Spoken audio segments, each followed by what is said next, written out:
We'll be going over silver futures. In this video, we'll be going over my trade idea of the week and the day-by-day probability model. So let's start off with the technical analysis on the 1 hour chart. We remain in pause MACD. We're at overbought levels with the RSI. We have broken above the 200 moving average, this green line, which will act as our temporary support at a price of $24.94. With the 4 hour chart, we still remain in negative MACD, but we're approaching to positive MACD.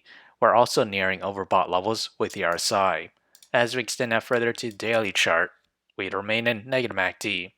And as for resistance, that'll be where you have the 18 moving average, this purple line, which we failed to close above it back in March 18th. And if we were to test that level, the price movement to the upside is roughly around 2.1%.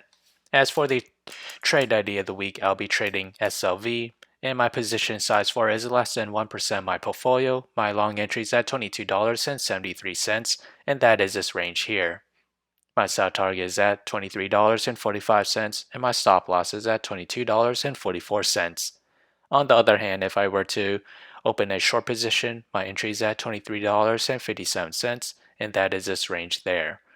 My sell target is at $23.03, and my stop loss is at $23.87. So whichever entry point were to hit first, that will be my position of the week. So how did I develop these trade ideas? It all comes from the day-by-day probability model, which is available in the link below, so do check it out.